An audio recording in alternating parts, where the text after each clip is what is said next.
Okay, today we're speaking with Jackie from Beyond BookSmart.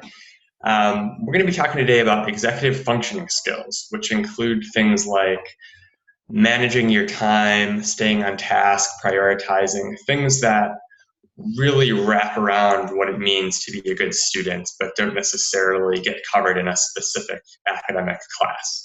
And so the way I think about this is an incredibly hardworking, highly intelligent student who doesn't have these types of skills might really struggle in school. And anybody that sort of learns about them and practices them can really improve their performance by being aware of them. So that's sort of the context for today's discussion. And what I wanted to start off by doing was really just ask Jackie to introduce herself, talk about her background a little bit, and sort of what she does for a living. Okay, thanks, Mark. So first of all, just a little bit about the company that I work for, Beyond BookSmart. We're an executive function coaching company. We started in Massachusetts in 2006, and now we're in Illinois and Rhode Island and New York. We work one-to-one with students in their homes. We help them learn how to plan and prioritize, organize and manage their time so that they can be more effective students. So my name's Jackie Stachel. I am a certified speech language pathologist. I'm an executive function coach. In addition to working with my own caseload of students, I also lead presentations for parent groups. I think I did about 10 of those last year. I conduct outreach meetings with other professionals to get the word out about what we do. And I manage the content of our blog, which is something I really enjoy doing. I've been doing a lot of writing and then editing of other folks' submissions. I've been with Beyond BookSmart for just about 5 years. Before that, I was a speech language pathologist at Needham High School in Needham, Massachusetts. And what I bring to this role is in my training as a speech language pathologist, I have a background knowledge about the really critical role of language in learning and thinking and problem solving. And so I bring that knowledge to my work as an executive function coach.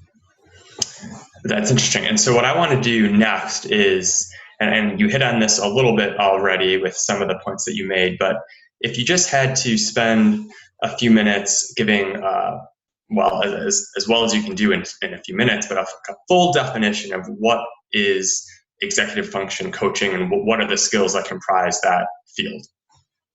It's funny. People are now gaining a little bit more awareness. Non-educators are gaining more awareness of the term executive functioning. When I first started with doing this work, and I would tell people what I did, they thought that I was an event planner for CEOs of companies. So we've come a long way since then. More and more folks are knowing a bit about what executive functions means. They're essentially those self-management skills that help people achieve goals. If you want to just encapsulate it to a single sentence, that's what they are. And there's a lot of subsets to those skills. So in order to be really effective, students have to manage their emotions. They have to manage their attention. They need to organize their materials and their thoughts. They have to plan their work. They have to plan strategically how to use their time. And really critical too is they have to reflect upon their current strategies and revise their tactics when circumstances change. So there's some flexibility involved in it too. So all these skills that I just talked about, those are the ones that are critical for meeting challenges of school demands that, of course, as years go by in your schooling, they don't decrease, that's for sure. They increase along with other demands on time, like, social activities or sports. So we like to say, it's about stamina. It's about academic stamina to produce consistently good results. And what gives you that stamina? It's good executive function skills. Interesting. So I assume, and now I'm going off script a little bit, but so have you experienced situations where you're working with a student and you can just tell the student is whatever it means to be naturally intelligent, because that's one of the things you'll see in our blog. I'll write about how being intelligent is something that you can choose to build up over time. But like, let's just say you're working with a student and you can just tell that they get it, that they're potentially at the top of each one of their classes, but they're actually not doing well because they lack the skills that you just talked about. Yeah. Mark, we make a very big distinction between pure intellect, IQ, and productivity. Mm-hmm. The thing in between those is executive functions, right? Right. I mean, we know lots of folks, and our typical student is incredibly bright, very able, but they don't have these self-management skills under their belt yet. So as a result, these very bright people are not achieving their full potential in terms of maybe the grades that they want. Or any kind of outcome that they may want to see as a result of the academic work that they do. Makes sense. Yeah. So obviously this is a podcast about improving academic performance, and I know we're videotaping it as well.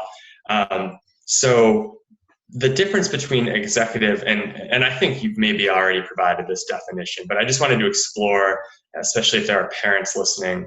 A lot of people talk about hiring or working with tutors.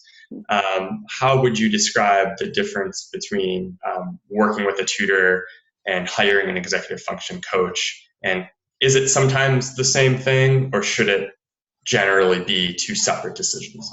That's a great question. And we frequently work with students who have content area tutors that they work with, as well as getting executive function coaching. And here's why there's a distinction. So tutoring is great when a student needs, specific content related, when they have those needs. For example, he or she might be struggling with French grammar or quadratic equations or something like that. Tutors, they help to strengthen and develop those subject specific knowledge areas and skills.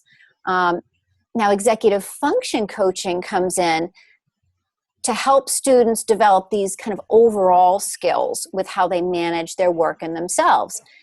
I'll give you an example. We might help a student who has a research paper in history to plan it, and prioritize it, maybe break it into those really small chunks and put it on his or her calendar using one of our tools that we use to guide this whole process.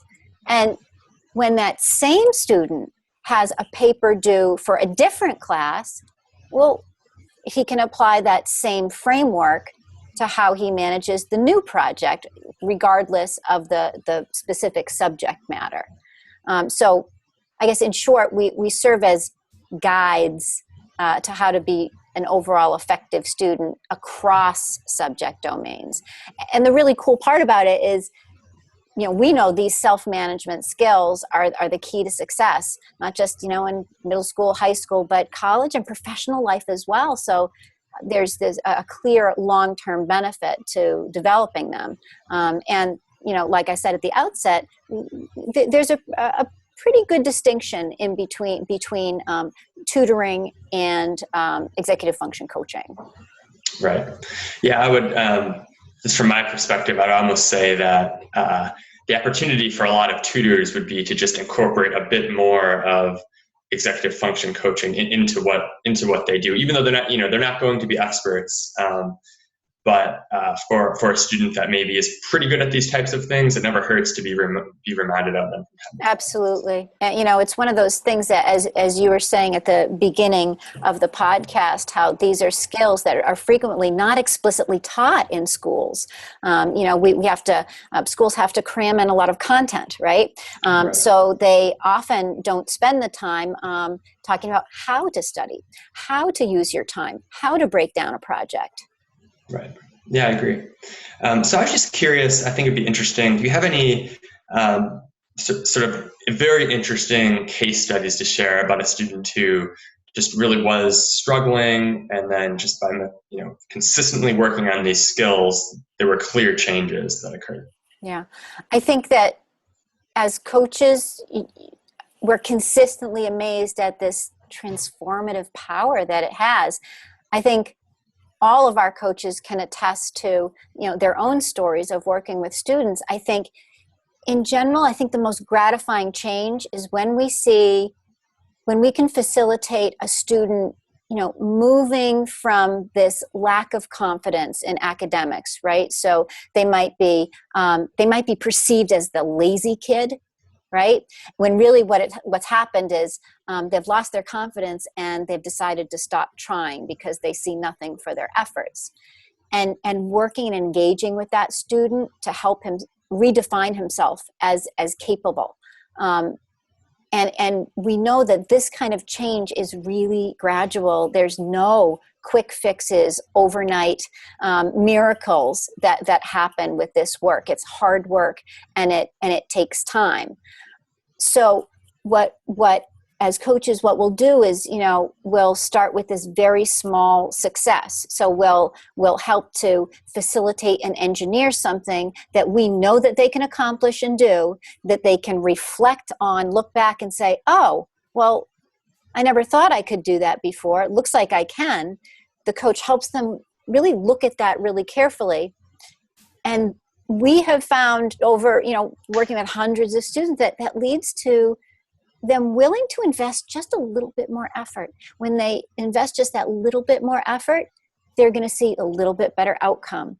And we start working on kind of we call it a growth cycle instead of that vicious cycle that a student may start with us as, kind of not investing much effort, seeing a poor outcome, and then, being kind of angry at the system and just perpetuating that problem zone. So over and over again, what I've seen is the ability to help a student redefine himself or herself as a student. When we start working, it might be, I don't know, I'm lazy. I don't really care about this stuff. And then over time and with gradual work and keeping this really consistent connection with the coach and the student, we see these transformations all the time. And it might be, to get very specific with you, it might be a student who comes to me a couple years ago as a freshman who said, I can't take notes. And she showed me what her notes looked like, and they were pretty bad. they really didn't reflect the content that was being reviewed in class. But once we took a look at sort of, well, why were there doodles all over the page instead of content? Once we started to look at the why, and to look at some very specific strategies that she could try, just tiny experiments here and there, she saw over time that, you know what, I do know how to take good notes. I can do this. I can stay on track. And the more she saw that she could do it, the more that reinforced her new identity, I guess, Right. who can do this. To this now, she's a rising senior. And I mean, I would hold up her notes as an example to anybody. I mean, college student too. They're really, she really has learned how to do great work with that. And she takes great pride in it now. Right. So my final question, well, maybe second to last question is, so you just mentioned some tiny strategies related to note taking. Mm-hmm. And so just if you had to choose like just a few things, 2 or 3 things, just specific things that anybody listening, whether it's a parent and they just want to apply some of these skills to their life, or whether it is a student listening and they're in a math class or something, what are some things that you can do to manage your emotions or stay on task that you talk about in your work?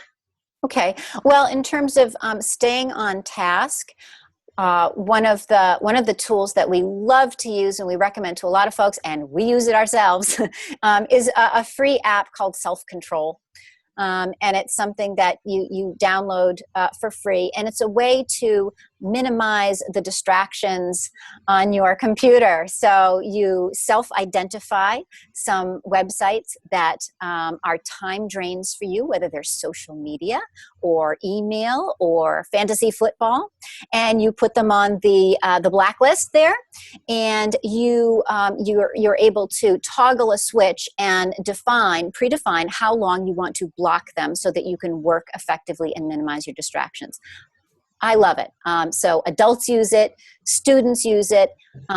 It's a great tool. I mean, the diabolical part of it is that once you start it, once you hit the start button, you can't disengage it. You can try to reboot your computer, you can try to get rid of this program, and it doesn't work. So it's very, very, it's quite effective. So I've seen many students use this very, very effectively. Oh, that's interesting. Yeah. Another one for managing emotions, and we do see this as kind of an underlying issue with lots of folks, is sort of their feeling about the work, whether it's I get frustrated by this work, or I think it's just plain dumb. When we've identified their emotions surrounding the work are the biggest barrier to being effective, one of the tools that we really like to use is called calm.com. It's free. There's an upgrade paid version, but you need not use it.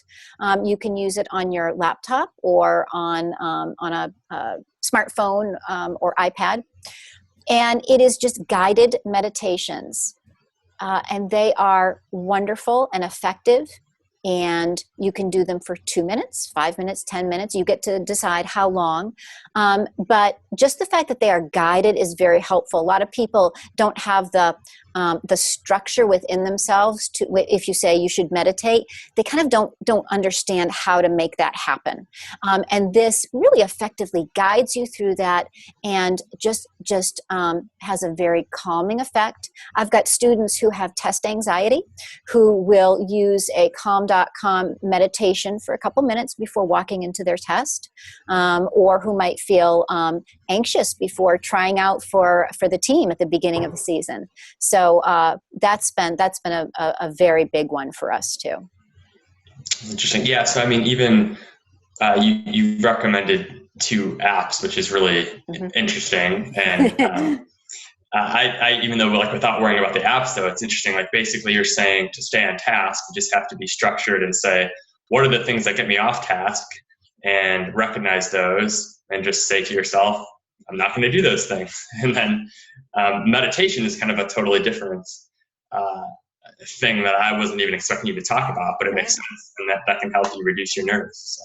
Exactly. So remember, if you're feeling upset or agitated, you're activating a much more primitive part of your brain, and you're not able to efficiently access those higher level thought processes that are in your frontal lobes where your executive functions reside. Makes sense, right?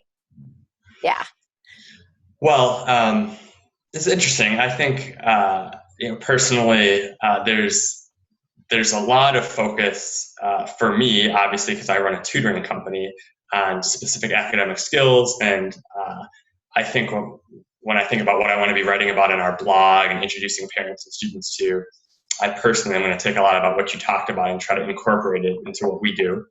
And what I would like to ask you to do to just kind of finish off the interview is just give us any updates that you want to on either what you're personally working on or anything that your company is sort of focused on right now that might be interesting for people to hear about. So we have a brand new website, beyondbooksmart.com, that I would urge you to check out. We've got a lot of interactive features on there, and you can learn a lot. Part of our mission is to educate people about executive functions. I think what I'm proudest of, and that continues to evolve for us, is our blog presence. It's something we started dabbling in a few months ago, but we're really in earnest now. We're publishing every Friday. I invite your listeners to take a look on our homepage. You will see the links to all the current articles, and we've got, at this point, maybe 30 or so articles that we've written. And along with those articles comes some free content that you can download as well. So we've got some content that includes tips on emotional regulation, tips on the transition from middle school to high school. A lot of people are thinking about that right now. Oh, and I think the latest one that we put out that is proving really popular is in fact, our CEO wrote this one, Michael Delman. These are 5 tips for writing an effective college application essay on the Common App. Okay. Well, great. And could you just play that website back again one more time for Okay. us? It's beyondbooksmart.com. Okay. Well, thanks, Jackie. Thanks for taking the time to do the interview. I got a lot out of it. I hope our All right. listeners did too. Thanks, Mark. And enjoy the rest of your day. Yeah, you too. Thank you. Thank you.